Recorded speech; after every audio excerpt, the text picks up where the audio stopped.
तुक्की लाई कुछ नहीं विनोद की पता हम तुक्की लाई। ठीक है, हेलो, आज आ रही है। बताएं यस सर। गुरप्रीत सिंह, और कुछ पूछना चाहते हैं? और कोई इनके आपके अलावा बताएं कुछ। देखो एक, सर बस हाँ, यही था बस, तैयारी कैसे और कहाँ से शुरू करें, कैसे शुरू करें। तो क्या लगा आपको, कैसे करना चाहिए? मेरी बातें समझ में आई आपको?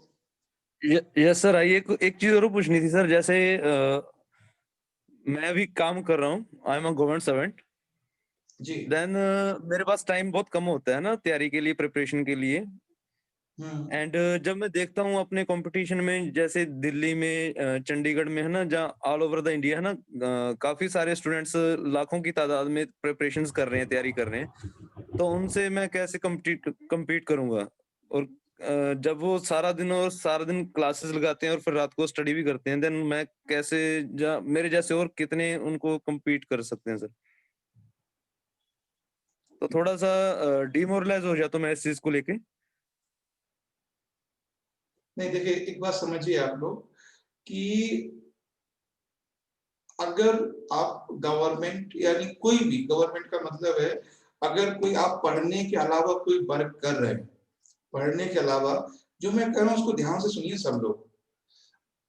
अगर आप पढ़ने के अलावा कोई काम कर रहे हैं, that you have extraordinary capacity to do for this job.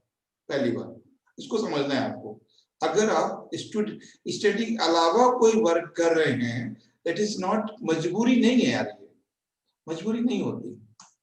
ऐसा कोई नहीं होता माँ बाप जो अपने बच्चे को यूपीएससी की तैयारी ना करवा सके, तो सबसे सस्ती तैयारी है। तो अगर आप कुछ एक्स्ट्रा वर्क कर रहे हैं तैयारी के अलावा, तो आप समझिए कि you have extra capacity to do work. पहली चीज।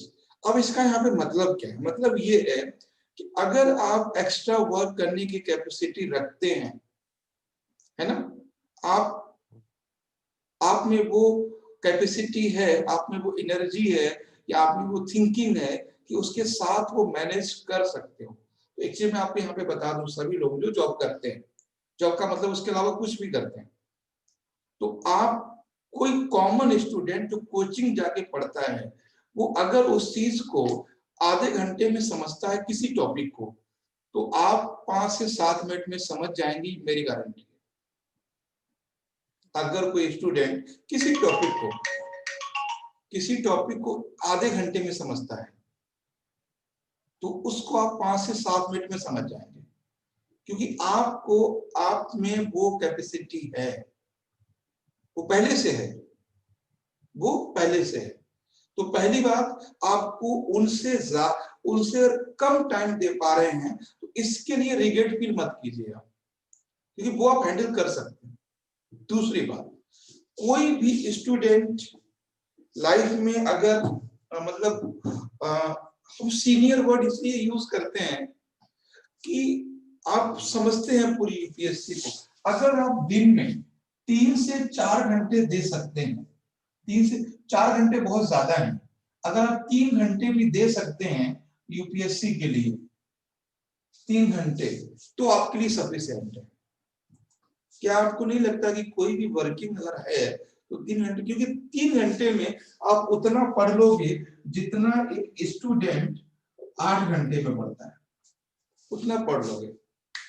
क्योंकि जैसे जैसे मैच्योरिटी बढ़ती है, याद करने, अंडरस्टैंडिंग की पावर भी बढ़ती है, ये भी याद रखना। Yes sir. यस जैसे जैसे हम हैं, हम हर चीज को रटते नहीं है, हम हर चीज को सर। आपके सामने बोल रहे हैं, कोई रटा हुआ नहीं है। या हम्म। जब क्लास लेते हैं तो कोई रिटेन नहीं होता मटेरियल, केवल कनेक्टिविटी होती है, और वो एक मैच्योरिटी के बाद खुद ब खुद आती है ना। तो आप ये मत समझिए कि आप नहीं कर सकते, आप में एक्स्ट्रा एफर्ट करने की या एक्स्ट्रा कुछ वर्क करने की कैपेसिटी है, तभी आप कर रहे हैं। तो जब आप वहां कर रहे हैं एक्स्ट्रा कैपेसिटी के साथ, तो यहाँ क्यों नहीं कर सकते? यहाँ भी कर सकते हैं। कि हमेशा पॉजिटिव अपने आप को रखिए कि जो कॉमन स्टूडेंट को चीजें समझ में आती हैं 10 मिनट में, वो आपको 2 मिनट में समझ में आएंगी। और ये चीज आपने फील भी की होगी, आपने यस सर। खुद भी ये फील किया होगा। तो अगर आप 3 से 3.5 2 से 2.5 घंटे या 3 घंटे आप पढ़ते हो तो दैट इज सफिशिएंट, क्योंकि आपको कुछ चीजें पता है। जैसे मैं एक लाइन बोलता हूँ, उसको समझिएगा। मेरी ये वेबसाइट पे भी लाइन मैंने लिखी है, you are going to target India's most, line समझिए, you are going to target India's most responsible, honourable and honest position. You are going to target India's most respective and responsible and honorable position.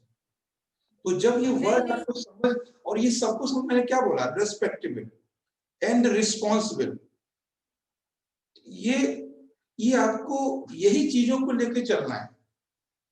India's most responsible position है, India's most respectable position है, India's most honourable position है। तो जब most honourable है, most responsible है, most honest है, most respectable, तो इसके लिए एफर्ट तो करना पड़ेगा। मैंने एक बार लिखा था अपने व्हाट्सएप स्टेटस पे, life should be A message not story of, किसी को याद है स्टेटस मेरा? Life should be A message not story of problems. तो एक मैसेज होना चाहिए, प्रॉब्लम का मैसेज, प्रॉब्लम की कहानी नहीं होना चाहिए कि भाई मैंने इसलिए नहीं पढ़ पाया कि मेरे पिताजी किसान थे, इसलिए नहीं पढ़ पाया कि मैं सबसे बड़ा था, इसलिए नहीं पढ़ पाया कि मैं सबसे छोटा था, इसलिए नहीं पढ़ पाया मेरी गर्लफ्रेंड ने धोखा दे दिया। ये अलग चीज है। कम से कम लाइफ को, मैंने कहीं पढ़ा था कि कम से कम इतना एफर्ट जरूर कर लो, अपने इतना हार्ड वर्क जरूर कर लो अपनी लाइफ में कि आपको अपने बच्चों को दूसरों का एग्जाम्पल ना देना पड़े। सक्सेस इज अदर थिंग, ठीक है, आप आईएएस बने या ना बने, दैट इज अदर थिंग, लेकिन आप उसके लिए स्ट्रगल करेंगे, that will be A message for the society, for your family, for yourself, खुद के लिए भी होगा। ठीक है, तो कभी इस चीज को ध्यान सर सर ग्रेजुएशन के साथ यूपीएससी की प्रिपरेशन मतलब करना चाहिए ग्रेजुएशन कंप्लीट करने? हाँ, कर सकते हैं, कोई प्रॉब्लम नहीं। ग्रेजुएशन के साथ में अगर आपको 3 साल का मौका मिलता है तो कभी-कभी होता है, जैसे 2002 में अंकुर गर्ग ने पास किया था, 2002 का रिजल्ट आया था यूपीएससी का, चाणक्य का स्टूडेंट था वो, तो उसने 2001 में, शायद 2001 या 2 में ऐसा तो फर्स्ट रैंक लेकर आया था, और उसने सिलेक्शन के बाद फाइनल का एग्जाम दिया जाके कॉलेज में। ऐसा होता है, कई बार ऐसा हुआ है। और क्योंकि 3 साल का समय आपको मिलता है, तो 3 साल का वो वक्त है कि आपको बिगाड़ भी सकता है, बना भी सकता है। रियल में कि +2 के बाद जो 3 ईयर का टाइम मिलता है आपको, वो लाइफ को बहुत चेंज कर सकता है। आप वो वक्त पार्टी में गुजारते हैं, वो वक्त दोस्तों के साथ मस्ती में गुजारते हैं, वो वक्त मिर्जा गालिब की शायरी लिखने में गुजारते हैं, या वो वक्त अपने करियर को संभालने में लगाते हैं। और एक चीज मैं आपको बता दूं कि ग्रेजुएशन तक फैमिली, पेरेंट्स कुछ नहीं कहते। ये गोल्डन टाइम होता है स्टूडेंट्स के लिए कि +2 के बाद जो 3 ईयर। सर तो ग्रेजुएशन के टाइम पे तो ओनली मतलब ग्रेजुएशन पे फोकस करना चाहिए, उसके बाद प्रिपरेशन कर सकते हैं यूपीएससी के लिए? नहीं, देखो ग्रेजुएशन पे क्या होता है, जैसे अगर आपने उस तरह के, जैसे मैंने क्या बोला, जैसे अगर आप सपोज कीजिए 6-8 घंटे पढ़ते हैं ग्रेजुएशन के लिए, ठीक है, तो आप 2 घंटे या 3 घंटे उसको निकाल सकते हैं, है ना? 2 से 3 घंटे आप निकाल सकते हैं पढ़ाई के लिए। जो मैंने बोला ना, अंकुर गर्ग जो था 2002 में फर्स्ट रैंक आई थी, और उन्होंने सिलेक्शन के बाद, इंटरव्यू के बाद एग्जाम दिया जाके बीए का, मतलब बीएससी बीए किया था, बीटेक था वो, तो फाइनल सेमेस्टर उन्होंने सिलेक्शन के बाद दिया जाके। तो ऐसा भी एग्जाम्पल है। मैंने क्या बोला कि ये 3 साल का वो वक्त होता है जो आपसे कोई कुछ नहीं कहता, और 3 साल के बाद अब एकदम तो कोई कैप्सूल तो है नहीं, आप खा लोगे और बन जाओगे आप शक्तिमान।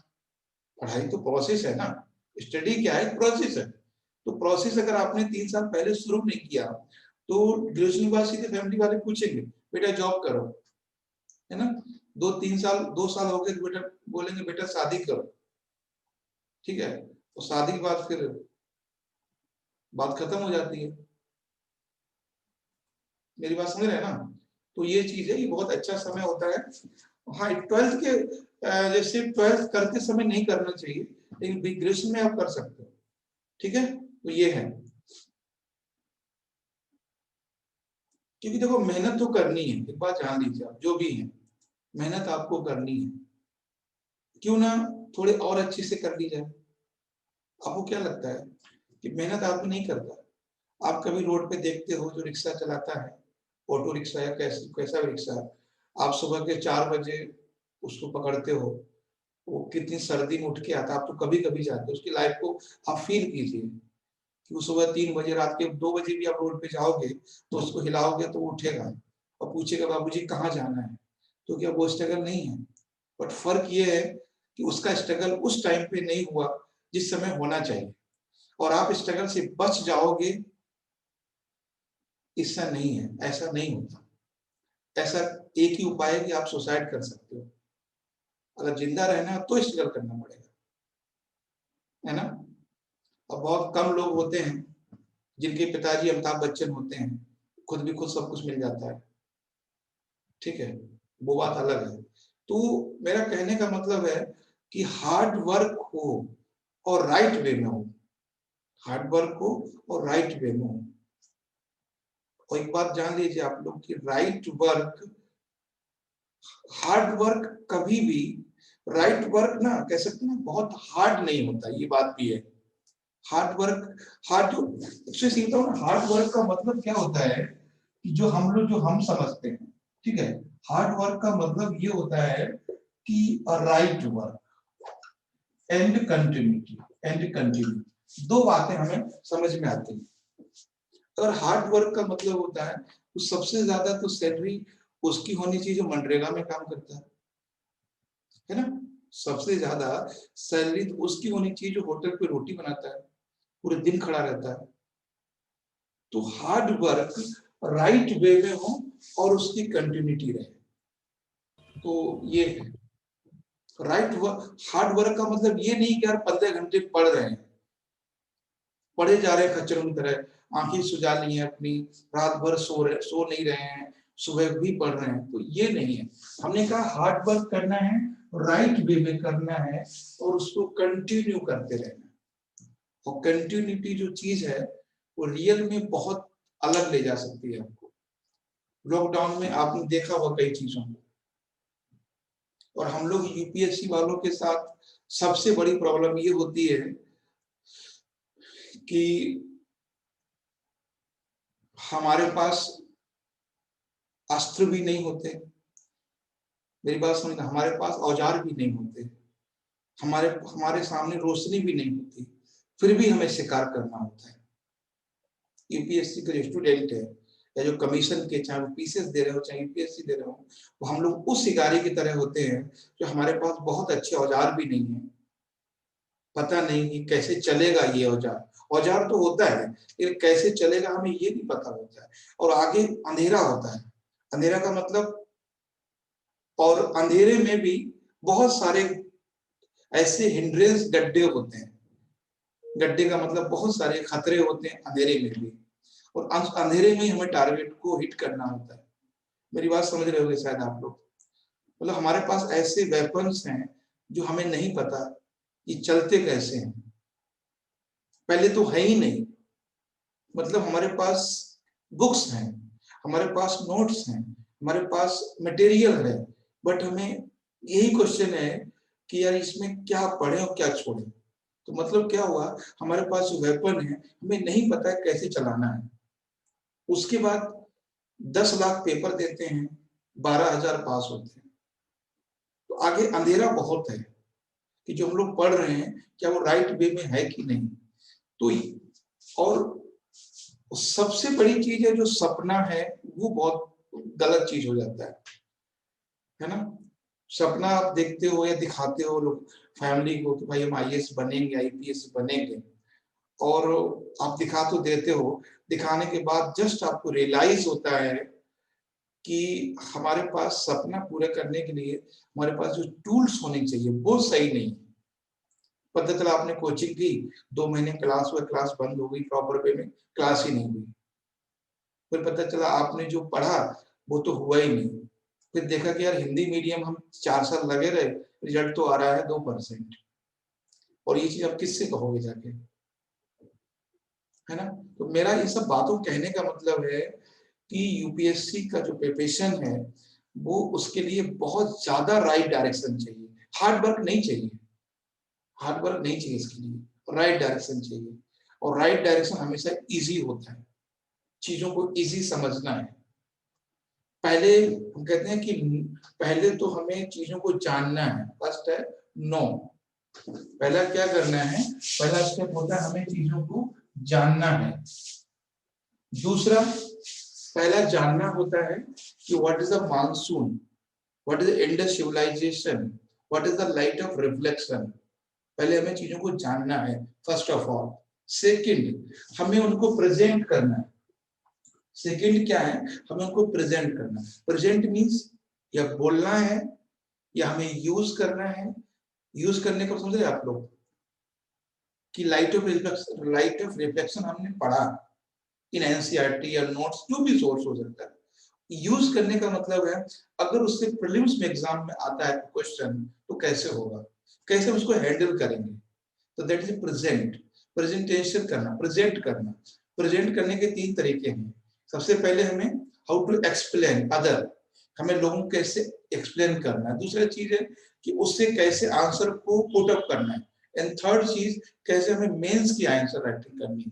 ये तो हो गया नो, दूसरा हो गया प्रेजेंट, और तीसरा हो गया बेटर प्रेजेंटेशन, है ना, बेटर प्रेजेंटेशन।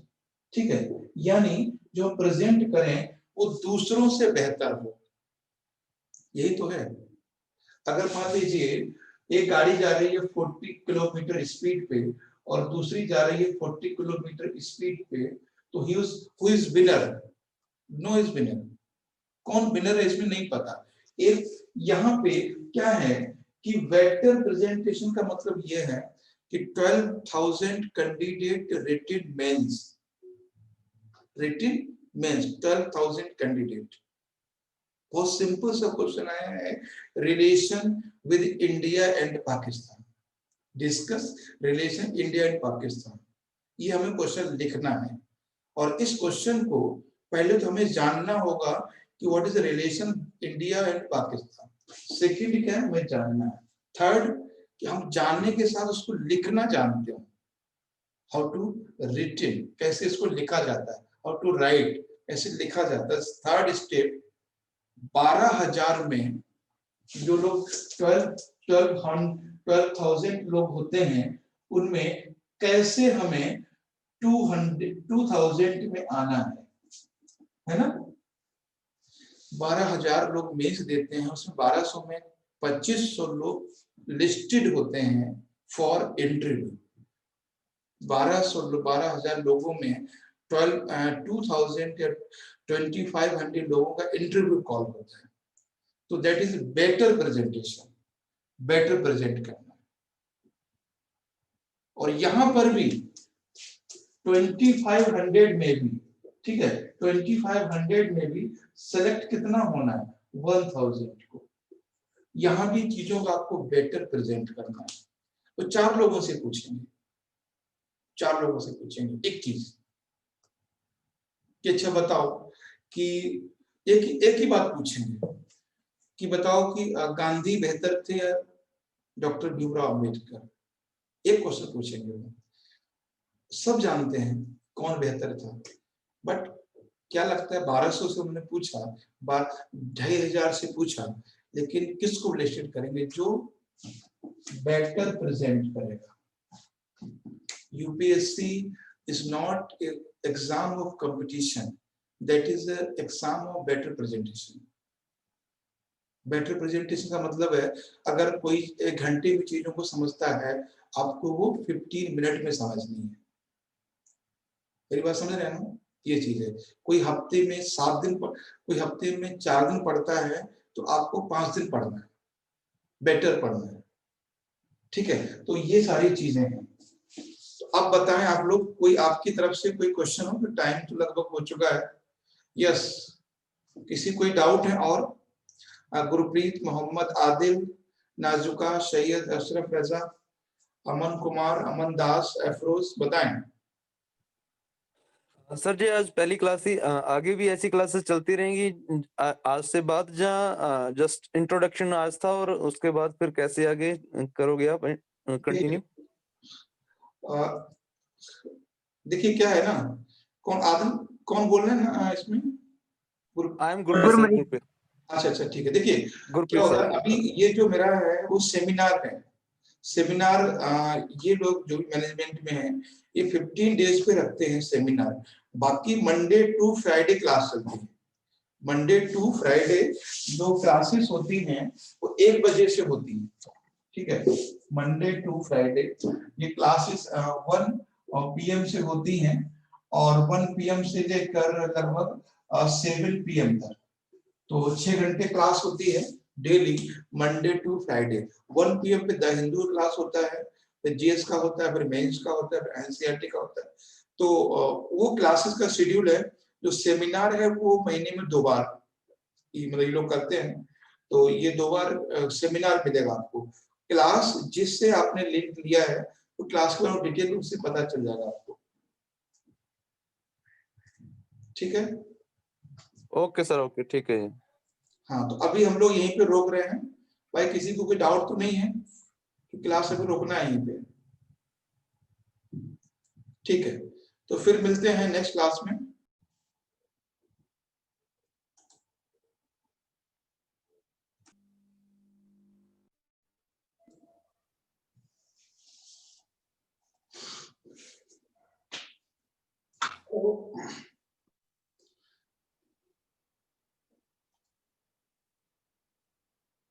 हेलो, सबको आवाज आ रही है मेरी?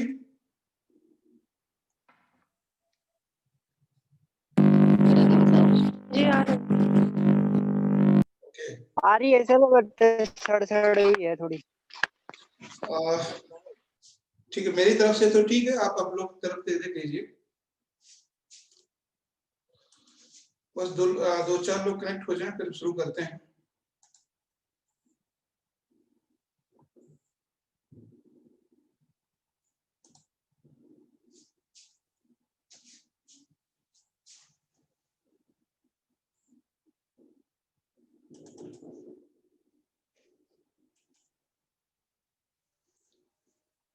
ठीक है, 15 लोग जुड़ चुके हैं।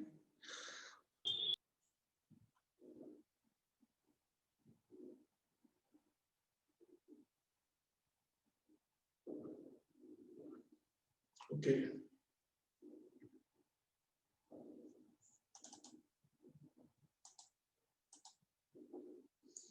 देखिए सबसे पहले हम लोग बात करेंगे। देखिए मेरा नाम VP सिंह ज्यादातर लोग तो जानते ही हैं। और ये आज आप लोग अपने जो आपकी डिवाइस है उसकी साउंड को म्यूट कर लीजिए जब कुछ पूछना हो तभी। बाकी आप लोग मैसेज भी कर सकते हैं मुझे, और मैसेज से ज्यादा अच्छा आप लोग मुझे बोले जैसे जिसकी भी हो। ठीक है, और आज जो मेन बात है हमारी यहाँ पे, देखिए इस सेमिनार का पर्पज ये है कि यूपीएससी और आईएएस यानी इससे रिलेटेड जो भी इंफॉर्मेशन आपको जरूरत है यूपीएससी की तैयारी करते समय, आईएएस की तैयारी करते समय, वो सारे आपके डाउट हम क्लियर कर सके यहाँ पे। चाहे आपके प्रीलिम्स के लेके कोई डाउट हो या मेंस के लेके डाउट हो या इंटरव्यू के लेके डाउट हो, या बहुत सारे के स्टूडेंट की बहुत सारी क्यूरीज होती हैं। और सबसे ठीक है, देखिए सबसे पहले तो हमें ये समझना है कि जो ये यूपीएससी का एग्जाम है, ठीक है, ये यूपीएससी देखो जब हम यूपीएससी की तैयारी करते हैं तो उसमें स्टूडेंट जो हैं वो हम लोग 3-4 तरह के स्टूडेंट्स होते हैं। एक स्टूडेंट वो होता है जिसने अभी स्टार्टिंग की है ना, स्टार्टिंग की है अभी। एक तो वो स्टूडेंट होता है जिसने जस्ट अभी स्टार्टिंग की है तैयारी करनी, जैसे मान लीजिए 2 मंथ, 3 मंथ, 4 मंथ, 6 मंथ, और या सोच रहा है करने की। एक तो वो स्टूडेंट होते हैं, और दूसरे वो होते हैं जिन्होंने 2 या 3 साल स्टडी कर ली है। ठीक है, एक वो होते हैं जिन्होंने 2 या 3 साल स्टडी कर ली है, और एक स्टूडेंट वो भी होते हैं जो 7 से 8 साल भी तैयारी कर चुके होते हैं। ठीक है, और एक स्टूडेंट वो होते हैं जो 12th पास करके। तो ये 3-4 कैटेगरी है स्टूडेंट्स की यूपीएससी के फील्ड में। तो उनके अपने अपने हिसाब से उनके अपने अपने डाउट्स होते हैं। देखिए, इस स्टूडेंट जो इस कैटेगरी के स्टूडेंट हैं, इनके अपने डाउट होंगे, और 7 to 8 ईयर जो इस यूपीएससी के फील्ड में गुजार चुका है, इसके अपने डाउट्स होंगे, और 3 2 ईयर्स जो 2-3 साल गुजार चुका है, उसके अपने डाउट होंगे, और स्टार्टिंग जो कर रहा है उसके अपने डाउट होंगे। ठीक है, तो और सबसे ज्यादा जो स्टूडेंट डिस्टर्ब होता है, सबसे ज्यादा स्टूडेंट जो डिस्टर्ब होता है, वो ये स्टूडेंट सबसे ज्यादा डिस्टर्ब होते हैं, 2 से 3 ईयर वाले। वो स्टूडेंट जो 2 से 3 साल की तैयारी कर चुके हैं, वो स्टूडेंट सबसे ज्यादा डिस्टर्ब होते हैं। उसका रीजन मैं आपको बताता हूँ क्यों। कि जब हम लोग यूपीएससी के बारे में सोचते हैं, तो ऐसा लगता है कि कुछ बुक्स या कुछ टीचर या कुछ कोचिंग, अभी हम आपके क्वेश्चन लेंगे, बस 2 मिनट की बात है। ठीक है, तो इस तरह के हैं। और ठीक है, आप लोग अपने क्वेश्चन बोल सकते हैं, बताएं कौन क्या पूछना चाह रहा था। यहाँ पे कितना पुराना है? 12 मॉडल। जी बोले, क्या कहना चाह रहे थे। ये बताइए कहाँ पे? यहीं अमृतसर में? क्या लुधियाना। ठीक है, तो हमने क्या बोला कि यहाँ पे कुछ स्टूडेंट ऐसे हैं जो स्टार्टिंग कर रहे हैं। तो सबसे पहली बात तो ये है कि बेसिक से हम बताते हैं, और जो आप लोग कुछ भी पूछना है इस बीच में, आप लोगों का माइक ओपन है मेरी तरफ से, और अपनी तरफ से आप बंद रखना कि जब बोलना है तभी खोलना है। ठीक है, तो सबसे पहले मैंने क्या बोला कि जो स्टूडेंट +2 में है, इसकी हम बात करते हैं। जो स्टूडेंट +2 में है, +2 का मतलब है जिसने अभी 12th पास किया है या 12th में है, तो इसको जी बताएं क्या है? खाली होगा तो अंदर से ना होगा। Vivo 9021 क्या कहना चाह रहे हैं।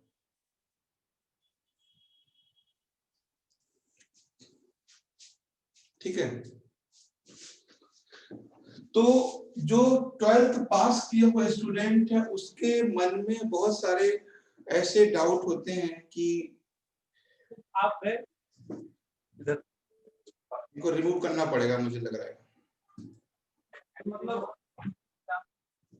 ठीक है, तो जो 12th पास किए होते हैं स्टूडेंट, उनके मन में एक सिर्फ ये डाउट होता है, और डाउट क्या होता है, बहुत सारी डिजायर्स होती हैं कि उनको ये लगता है कि बस 1 साल में या 2 साल में हम लोग जाएंगे और 12th पास करके, बीए पास करके हमारा सिलेक्शन हो जाएगा। तो ये सारे बहुत सारे सबसे ज्यादा क्वेश्चन इनके माइंड में होते हैं जो 12th पास किए होते हैं।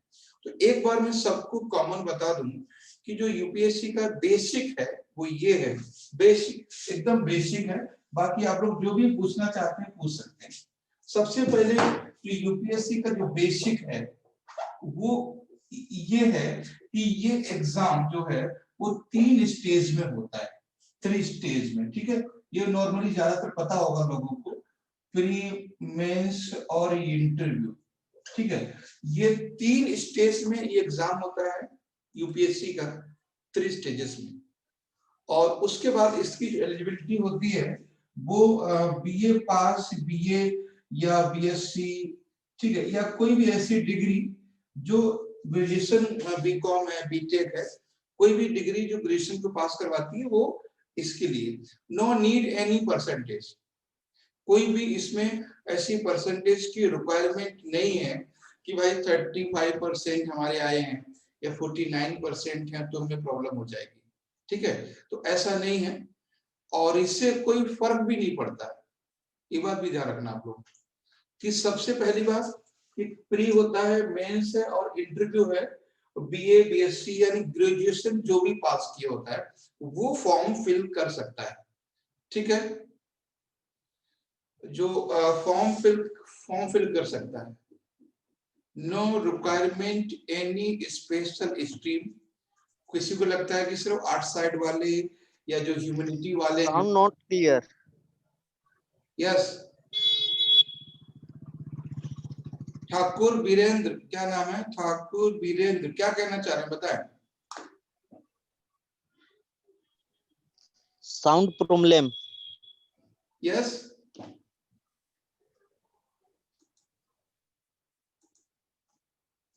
तो बीए बीएससी कोई भी पास करके एग्जाम दे सकता है। और एक चीज आपको ये मैं बताऊं, that is very very clear, very very Frank, कि यूपीएससी का एग्जाम है वो किसी स्पेशलाइजेशन की उसको नीड नहीं है। कोई ऐसा नहीं है कोई किसी सब्जेक्ट में बहुत मास्टर हासिल है। कभी आपने टॉपर्स को सुना भी होगा। सर साउंड नहीं आ रही है। साउंड नहीं आ रही है तो हो सकता है आपके प्रॉब्लम हो, बाकी लोगों को साउंड आ रहा है। दर्शन, साउंड आ रहा है हमारा? सर आ रही है क्लियर है। हाँ, सर, क्लियर आ रही है। एक बार अपना रिफ्रेश कर लेना, जिसको भी नहीं आ रही है तो हो सकता है। तो मैं सिर्फ बताना चाह रहा था कि प्री होता है और मेंस होता है, इंटरव्यू होता है और ग्रेजुएशन पास कोई भी कैंडिडेट पास कर सकता है। उसके लिए कोई जरूरी नहीं है कि सब्जेक्ट हिस्ट्री हो या कोई स्पेशल पॉलिटी या इकोनॉमी या कोई साइंस या ऐसा कुछ भी, किसी सब्जेक्ट में स्पेशलाइजेशन की कोई जरूरत नहीं है। No need any division, any marks, ऐसा भी नहीं है, ठीक है। कई सारे ऐसे लोग हैं जो बीटेक करके हिस्ट्री या उर्दू से पास किए हैं। कई लोग ऐसे हैं जो एमबीबीएस करके, आपने शाह फैजल का नाम सुना होगा, वो खुद डॉक्टर थे लेकिन उन्हें उर्दू लेकर लिटरेचर लेके पास किया। तो ऐसी कोई रिक्वायरमेंट नहीं है कि ये सब्जेक्ट होगा तभी हम जा सकते हैं। बस रिक्वायरमेंट इतनी है कि आप यूपीएससी की रिक्वायरमेंट को समझते हो कि क्यों गवर्नमेंट ऑफ इंडिया, क्यों गवर्नमेंट यूपीएससी के कैंडिडेट को सेलेक्ट करती है, क्यों सर्विस, क्यों यूपीएससी सिविल सर्वेंट या क्यों government of India civil servant को लेती है। जब आप इस चीजें ये बात समझ गए, आपको चीजें क्लियर हो जाएंगी। ठीक, एक बार मैं आपको स्क्रीन पे ले चलता हूँ, सिलेबस दिखाता हूँ प्रीलिम्स का, ठीक है। तो ये देखो, मैं स्क्रीन पे आप देख सकते हैं, देखो सिलेबस देख लीजिए कि प्रीलिम्स का सिलेबस क्या होता है, ठीक है। तो आप देखिए प्रीलिम्स का जो भी बता दीजिए जी सर, एज क्या रिक्वायर्ड होती है इसके लिए? एज 21 होती है, 21 21 वर्ष, 21 to 35 तक होता है। तक होता है सर? क्या 35 तक होता है ये वैलिड? मतलब जो कैटेगरी जैसे एसटी और ऐसे कैटेगरी, उनकी हम बात कर रहे हैं। वैसे जनरल तो 32, जनरल के लिए? जनरल के लिए 32 है।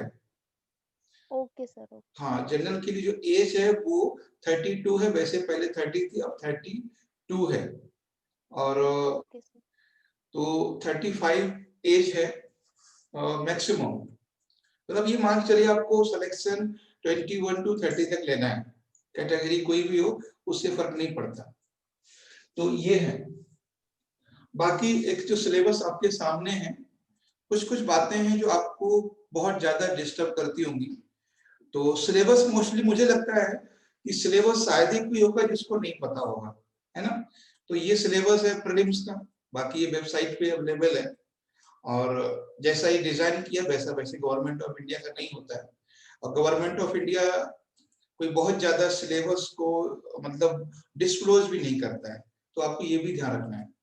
तो सिलेबस की बात ऐसी है कि बहुत ज्यादा डिस्क्लोज नहीं करता, बस वो यही बोलते हैं कि Indian history, culture and development and economical social aspect. तो ऐसे कुछ कुछ टर्मिनोलॉजी होते हैं, तो उसकी बात कर लेंगे सिलेबस की। और सबसे जो इम्पोर्टेंट चीज है यहाँ पर, एक क्वेश्चन सबसे ज्यादा दिमाग में ये आता है कि बुक कौन सी पढ़ी जाए। ठीक है, ये बात बता दें हम सबसे पहले। देखो, सिलेबस को लेकर अगर किसी को भी कोई डाउट हो कि सिलेबस से क्या होता है, तो वैसे तो जो मैंने अभी दिखाया वो सिलेबस है, और बाकी वेबसाइट पे अवेलेबल है। तो जो चीजें वेबसाइट पे अवेलेबल है या गवर्नमेंट ऑफ इंडिया अपने नोटिफिकेशन में देता है, उसको ना पूछे तो ज्यादा बेहतर है ना। फिर भी बस ये पूछना है कि वो सिलेबस के लिए हमें क्या कवर करना चाहिए। एक चीज मैं आपको बताता हूँ, देखिए, चाहे कोई भी एग्जाम हो, चाहे फिर मतलब कोई एग्जाम हो, चाहे वो दिल्ली पुलिस का ही क्यों ना हो, ठीक है, या कोई भी एग्जाम XYZ, सिलेबस क्या होगा ये डिपेंड करता है कि उस एग्जाम के फॉर्म भरने की एलिजिबिलिटी क्या है। मैं आपको बहुत डीप बात बता रहा हूं कि कोई SSC है, UPSC है, बैंक PO है, कोई भी एग्जाम हो, कोई भी एग्जाम, मतलब दिल्ली पुलिस से लेकर यूपी पुलिस, मतलब छोटे से छोटे एग्जाम से लेकर बड़े से बड़ा तक, कि क्या उस एग्जाम के फॉर्म भरने की रिक्वायरमेंट है। मान लीजिए किसी के फॉर्म भरने की एलिजिबिलिटी है 12th पास, तो कभी भी वो BA के सिलेबस से चीजों को नहीं कनेक्ट करेगा। किसी भी एग्जाम की रिक्वायरमेंट है, एलिजिबिलिटी है ग्रेजुएशन पास, तो आपको कभी भी मास्टर डिग्री तक लेकर वो नहीं जाएगा, है ना। किसी एग्जाम की रिक्वायरमेंट है मास्टर डिग्री, तो कभी वो रिसर्च पे लेके नहीं जाएगा। तो ये चीज बहुत ही क्लियर एंड फाइनल समझिए, कोई भी एग्जाम दीजिए कि जो भी UPSC में चीजें आएंगी वो केवल और केवल ग्रेजुएशन लेवल तक की होंगी। ठीक है, दूसरी बात, मेरी बात समझ रहे हैं ना सभी लोग, कि कैसे हम पता करें कि क्या पढ़ना है, कैसे पता करें। तो पता करने का सबसे अच्छा तरीका ये है कि जो एग्जाम का फॉर्म निकला है उसकी एलिजिबिलिटी देखिए, उसमें क्या एजुकेशनल क्वालिफिकेशन की रिक्वायरमेंट थी, तो जो रिक्वायरमेंट थी उसी के अकॉर्डिंग ही आपसे क्वेश्चन पूछा जाएगा। उसके बाद सिलेबस की बात आती है, सिलेबस, और तीन चीजें हैं कि आपकी एलिजिबिलिटी क्या है, पहली बात, दूसरी बात है कि सिलेबस क्या है, और तीसरी बात है कि आपकी एज क्या है। तो तीन चीजें हमेशा ध्यान रखना चाहिए आपको, कि जब भी हम तैयारी करते हैं तो ये चीज आप माइंड में रखिए कि क्या क्या, व्हाट इज एलिजिबिलिटी, यानी उसकी योग्यता क्या है, क्वालिफिकेशन एलिजिबिलिटी। दूसरी बात कि सिलेबस क्या है, और तीसरी एज क्या है। अब एज मान लीजिए 21 ईयर दी हुई है, तो 21 ईयर के कैंडिडेट से जो क्वेश्चन पूछ सकता है पूछेगा वो। ठीक है, आप लोगों की तरफ से कुछ भी पूछना हो तो बताएं। ये मैंने बता दी आपको सिलेबस की बात, कि कैसे हमें डिसाइड करना है कि हमारी क्या लिमिटेशंस होनी चाहिए। सर इसमें मीडियम का भी कोई इफेक्ट होता है? मीडियम का कोई इफेक्ट होता है, जैसे इंग्लिश मीडियम या हिंदी मीडियम वगैरह? बिल्कुल मीडियम का इफेक्ट होता है, और लास्ट 9-10 ईयर, लास्ट में 8 से 10 साल से रिजल्ट हिंदी मीडियम का बहुत कम हो रहा है। That is only maximum 2.5%, 2.5% maximum, not 3%। ये बात ध्यान रखना, 3% रिजल्ट नहीं आ रहा है हिंदी मीडियम का। और एक चीज मैं, देखो, मैं ये नहीं कहता कि हिंदी मीडियम में पढ़ाई छोड़ दीजिए, लेकिन इतना जरूर है कि अगर आपको जिला अधिकारी बनना है तो मीडियम बहुत बड़ी चीज नहीं है, आप इसको पार कर सकते हो, क्योंकि आपको 10th तक UPSC में इंग्लिश पूछी जाती है। और ये सिर्फ ऐसा नहीं है कि UPSC की बात, आपने इस बार UP PCS का रिजल्ट भी देखा होगा, UP PCS का रिजल्ट भी देखा होगा, वहां भी जो टॉप 10 लड़के आए हैं, स्टूडेंट आए हैं, जो टॉप 10 स्टूडेंट हैं उनका भी इंग्लिश मीडियम है। एक बात मैं सबको बताना चाह रहा हूँ, हिंदी मीडियम वालों को, कि इसको बिल्कुल अपनी कमजोरी ना माने कि उनका हिंदी मीडियम है। यार मीडियम ही तो है, कितना टाइम लगेगा, 2 महीने, 3 महीने, 6 महीने, 1 साल, आप 6 महीने नहीं दे सकते क्या मीडियम को चेंज करने के लिए। और UPSC की सबसे बड़ी स्ट्रेटजी ये है कि हमें वो लिखना है जो हमें पता है। सपोज कीजिए कि आप हमसे इंग्लिश में बात कीजिए, ठीक है, तो आप इंग्लिश में वो वर्ड यूज कर सकते हैं जो आपको समझ में आते हैं। ये कोई जरूरी नहीं है कि आप इंटरनेशनल वर्ड यूज करें, कुछ भी नहीं है ना। जैसे मान लीजिए मैंने आपसे बोला कि एक सेंटेंस मान लीजिए है, please give me water, give me water, please give me water. तो इस सेंटेंस को कैसे भी दे सकते हैं, बोल सकते हैं आपको। मेरा कहने का मतलब है कि आपको बहुत फ्रीडम होता है लिखने का। और रही बात इंटरव्यू की, एक बात मैं आपको बता दूं, if you are not comfortable in English and communication, then you may attend interview in Hindi, कोई प्रॉब्लम नहीं है। अगर आपको लगता है, आपने जैसे मान लीजिए मेंस हिंदी में मेंस आपने इंग्लिश में लिखा है और आप इंटरव्यू में कंफर्टेबल नहीं है, आपको लगता है कि नहीं हमारी कम्युनिकेशन इतना अच्छा नहीं है। वैसे कम्युनिकेशन भी बहुत लगता है लोगों को बहुत बड़ी चीज है, ऐसा कुछ होता नहीं, ठीक, वो भी आप कर लेंगे। तो आप वहां पे हिंदी में इंटरव्यू दे सकते हैं, कोई प्रॉब्लम नहीं है उसमें। सर तो जो यूपीएससी का एग्जाम है वो यदि इंग्लिश मीडियम में दे दिया और जो इंटरव्यू का मीडियम है वो हिंदी में दिया तो ऐसा हो जाता है? बिल्कुल, हाँ, यस, हो जाता है, ऐसा कई बार करते हैं लोग। सर पहले मैं भी हिंदी मीडियम से था सर, लेकिन अब इंग्लिश सेलेक्ट किया है। बहुत अच्छा किया आपने, डिसीजन ये ठीक है, क्योंकि 2% में फाइट करना मतलब आप समझिए। देखो मैं किसी को, आप लोगों को डिमोरलाइज बिल्कुल नहीं कर रहा हूँ कि 1200 सीट्स हैं, यानी मान लीजिए 1200 सपोज कीजिए सीट्स है, ठीक है, 1200 सीट्स हैं और 18 स्टूडेंट पास होते हैं हिंदी मीडियम के। तो आप बताइए 18 में आपको फाइट करनी है या 1200 में फाइट करनी है? जो लोग कोचिंग वाले हैं, खासकर हिंदी मीडियम वाले, है ना, नाम लेना ठीक नहीं है, हिंदी में कौन सुपर हीरो है सब जानते हैं, तो वो बोलते हैं यार आपको एक ही सीट तो चाहिए, 18 तो है ना, 12 तो है ना। ऐसा नहीं होता भाई। उन्हीं के कोचिंग में अगर आप जाओगे तो वो ही टॉपर का फोटो लगाए हुए हैं, जबकि पता है कि इस स्टूडेंट का हिंदी मीडियम नहीं है, फिर आप क्यों फोटो लगाए हुए उसका? मेरी बात समझ रहे हैं? तो ये चीज है, तो आप इस पे वर्क कर सकते हो आईएएस में सेलेक्ट होने के लिए। मैं ये नहीं, और ऐसा भी नहीं है कि हिंदी इंग्लिश में ही जाकर सिलेक्शन होगा, ऐसा भी नहीं है। आपको मैं बता दूं, हिंदी का लास्ट जो टॉप रैंक आया है वो 2006 या 5 में था, 3rd रैंक, समझ रहे हो आप? हिंदी मीडियम का एक लड़की पास हुई थी, शुभ्रा करके नाम था शायद, तो हिंदी मीडियम की थी, 3rd रैंक आई थी। हिंदी मीडियम जो रैंक है वो 3rd और 9 और 13 और 90, ये तो हमने देखी है हिंदी मीडियम की रैंक, है ना, हिंदी मीडियम की रैंक हमने ये देखी। ऐसा कुछ सर जी सर, ये जो मीडियम वाली बात हो रही है उसमें मान लो एग्जाम्पल में यदि उन्होंने अकबर का प्रशासन पूछा है तो हम हिंदी में बताएं या इंग्लिश में बताएं, प्रशासन तो वही बताएंगे, फिर मीडियम का डिफरेंस क्यों? बताएंगे तो वही चीजें जो होती हैं। देखिए क्या होता है, मैं आपको बता दूं कि दो यूपीएससी के फील्ड में 3 धमाके हुए थे। कब? एक धमाका हुआ था 2008 में, जब उन्होंने नेगेटिव मार्किंग की थी। दूसरा ब्लास्ट हुआ था 2011 में, ठीक है, और तीसरा हुआ है 2012 में। 3 ब्लास्ट हुए यूपीएससी के हिस्ट्री में।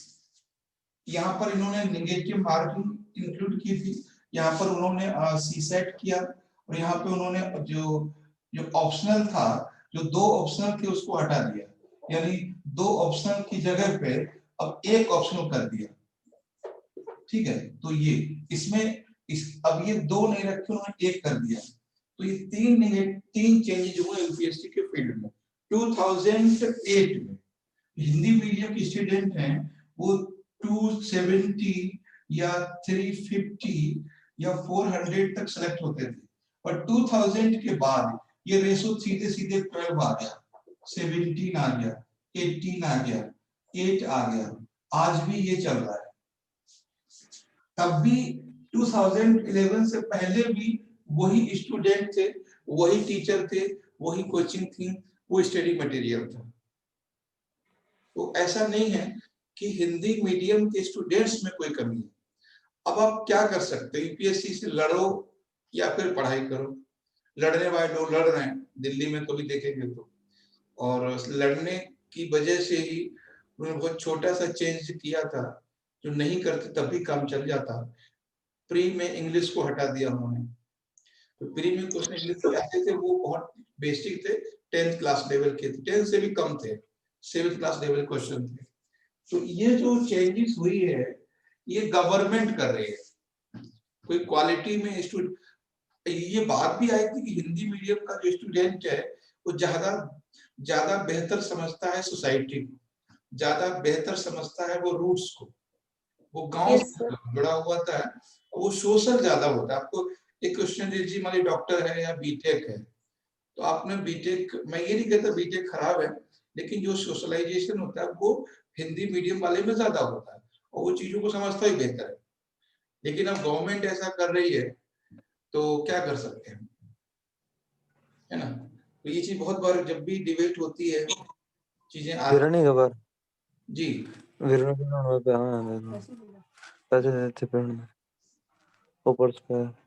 यस। गुरप्रीत कुछ कहना चाह रहे हैं? Yes sir. बताएं। यस सर, मैं 0 से स्टार्ट कर रहा हूँ। बिल्कुल। तो सर बिल्कुल ही 0 से स्टार्ट करना है तो कैसे पॉसिबल हो पाएगा, कैसे तैयारी करने, क्या हो पाएगा उसका? मेंस में क्या है, जो प्रीलिम्स है वो तो पता है, मेंस में कैसे उसको करना है, कैसे नहीं करना है, या कैसे तैयारी करनी है 0 से? बिल्कुल। देखो पहले तो एक चीज बताएं आपको कि सभी को मैं बताता हूँ कि आपको जो सिलेबस है, आपका जो सिलेबस है यूपीएससी का, दो चीजें हैं, एक तो सिलेबस और दूसरा है रिक्वायरमेंट। उसको पहले आप तैयार कीजिए, प्रिपेयर कीजिए, यानी रेडी कीजिए, उसको समझिए। ध्यान दीजिए मैं क्या कह रहा हूँ कि आप चाहे शुरू कर रहे हो या कर चुके हो या प्री की जानते हो, मेंस की नहीं जानते, उससे कोई फर्क नहीं पड़ता। आपको ये हमेशा याद रखना है कि जो यूपीएससी का सिलेबस है और जो उसकी रिक्वायरमेंट है, क्योंकि मैं ये दोनों वर्ड बार बार बोल रहा हूँ, syllabus and requirement. Requirement word UPSC syllabus पे मेंशन नहीं है, लेकिन वो होता है, मतलब है ना। जैसे स्टार्ट का सर वही पूछ रहा हूँ, स्टार्ट कहाँ से करें? समझ में नहीं आता, जब बुक खोलते हैं तो पता नहीं लगता भी स्टार्ट कहाँ से करें, कौन से टॉपिक पहले करें, स्टार्ट कहाँ से करें सर? तो पहली बात मैं आपको बता दूं कि एक चीज मैं बताऊंगा, सबसे पहले जो स्टार्टिंग है ना वो आप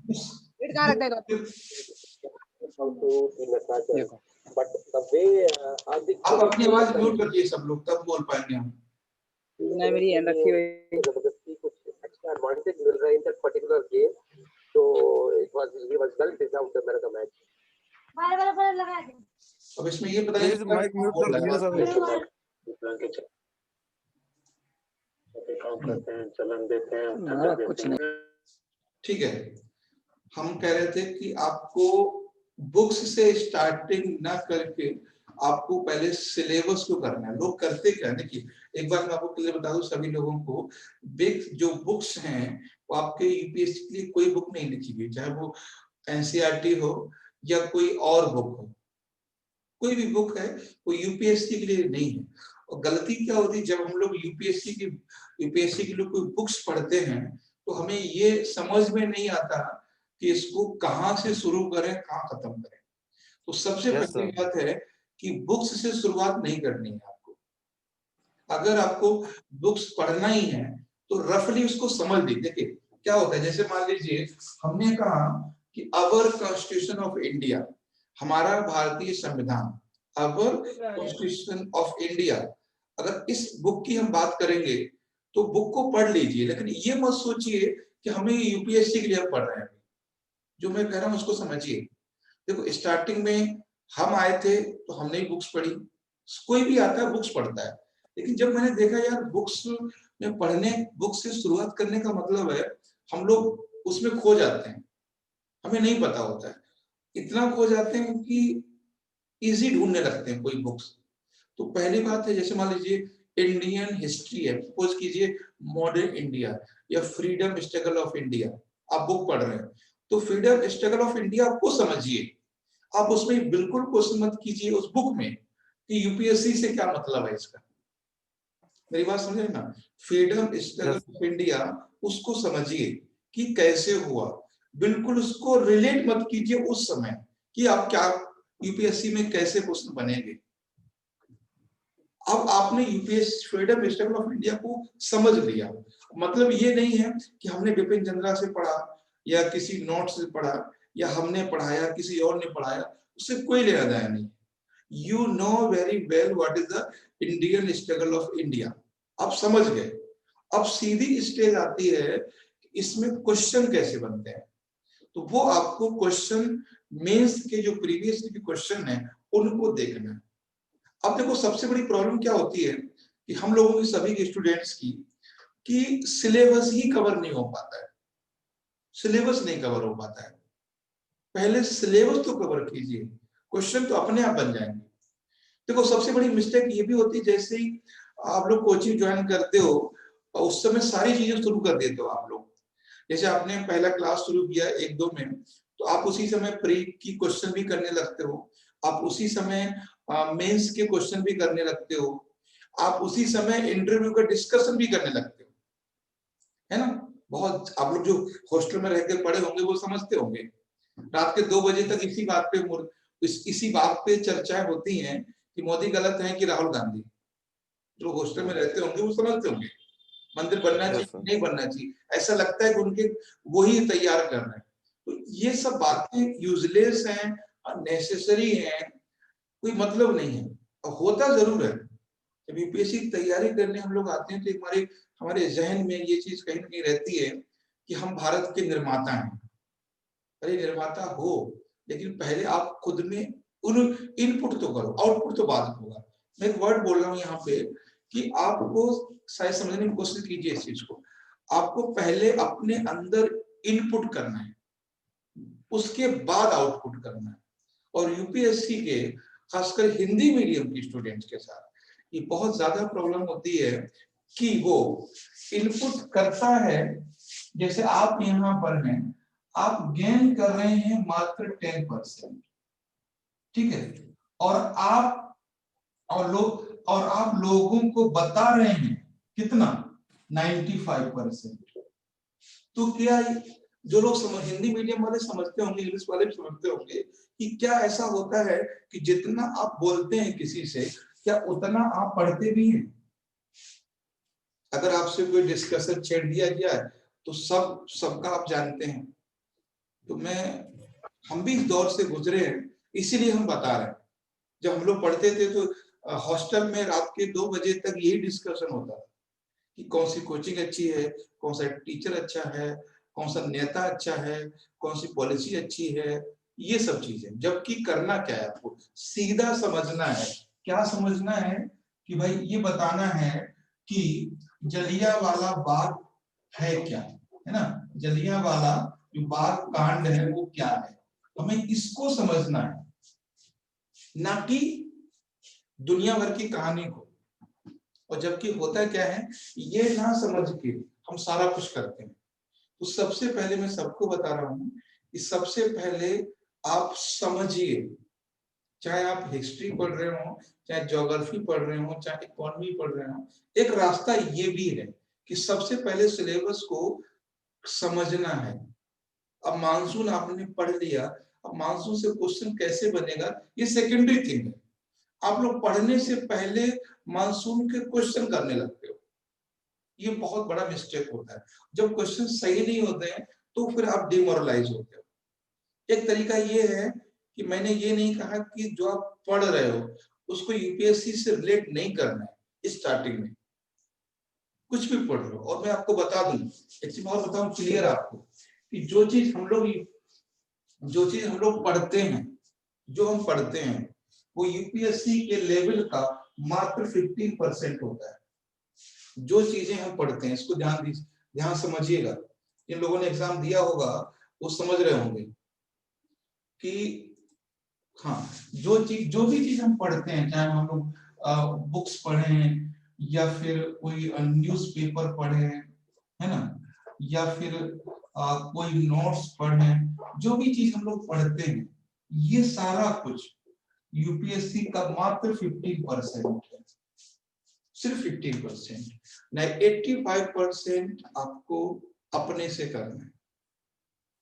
और जबकि आप क्या होता है, इसी में उलझे रहते हैं, ना तो एनसीईआरटी कवर होती है, ना ही लूसेंट कवर होता है, ना ही विपिन चंद्रा कवर होती है, जो भी मटेरियल मार्केट में वो सब हम बात करते हैं, तो यही कवर नहीं होता है। आप समझिए, you are engage in only 15% material.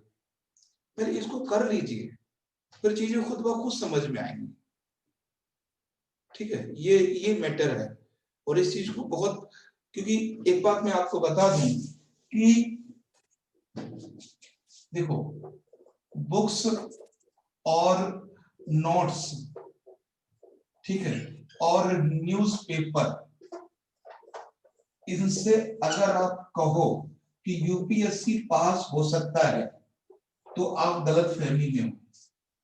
ठीक है, बुक्स से, नोट्स से और न्यूज़पेपर से, इससे अगर आपको लगता है कि आप यूपीएससी पास कर जाओगे, यूपीएससी नहीं कर सकते, मैं लिख के दे सकता हूँ, आप पीसीएस वगैरह कर सकते हो।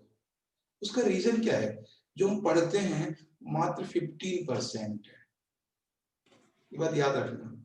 और कभी भी यूपीएससी नोट से, बुक से नहीं होता है, क्योंकि वो जितनी बार क्वेश्चन बनाता है, नए तरीके से बनाता है, उसका नया अंदाज होता है, नया स्टाइल होता है, नई चीजें होती हैं।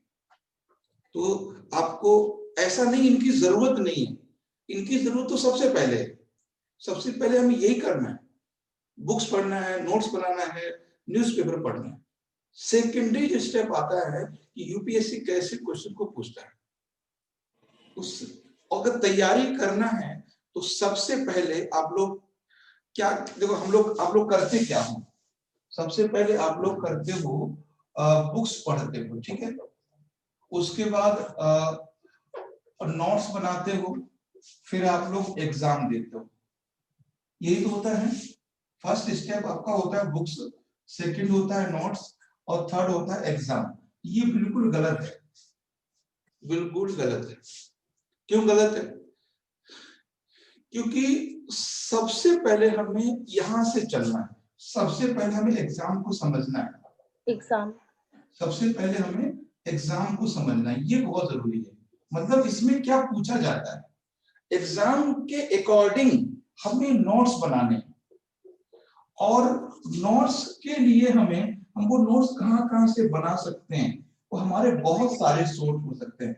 आपका कोचिंग हो सकता है, आपकी कोई बुक्स हो सकता है, आपका न्यूज़पेपर हो सकता है, कोई भी सोर्स हो सकता है। ये सबसे पहले ये काम करना है।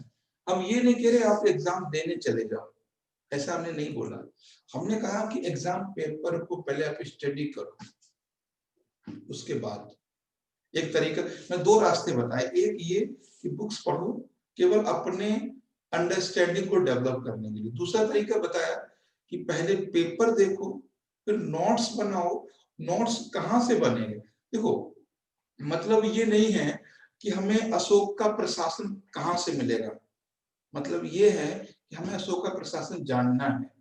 अब वो चाहे डीएन झा से मिले, चाहे जयेंद्र श्री माली से मिले, चाहे केसी श्रीवास्तव से मिले, चाहे एनसीईआरटी से मिले, चाहे नोट्स से मिले, चाहे किसी टीचर से मिले, दैट इज नो इम्पोर्टेंट, कोई इम्पोर्टेंट नहीं है। आपको जो बनाना है वो सोर्स कोई भी हो सकता है।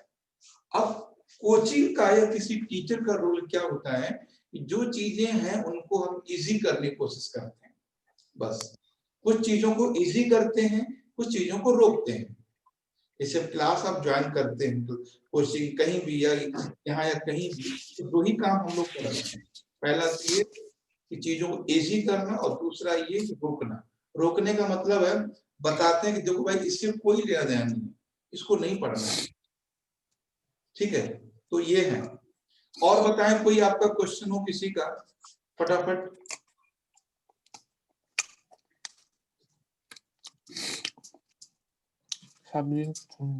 जी बोला है।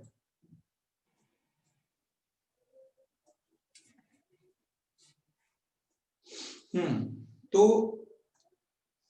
ये बहुत जरूरी है, और चीजों को खुद से समझना, और जब तक आप खुद से नहीं समझोगे, ना कोचिंग वाले कुछ करा सकते हैं, ना ही कोई मैगजीन, ना ही कोई बुक्स। और ये भी चीज बहुत बार मैं जब भी सेमिनार होता है मैं ये चीज बोलता हूँ कि आपको जो एक गवर्नमेंट सोर्स है, ठीक है, गवर्नमेंट सोर्स, वो आपको हमेशा पढ़ना है, गवर्नमेंट सोर्स। अब गवर्नमेंट सोर्स में देखो, मैं ये कुछ लोग तो इतनी बेवकूफी करते हैं, मैंने खुद देखा है, वो बोलते हैं देखो ऐसा करना, लक्ष्मीकांत की बुक ले आना, मैं उसमें टिक लगा दूंगा कि कौन से इंपॉर्टेंट है। अरे यार, लक्ष्मीकांत क्या है?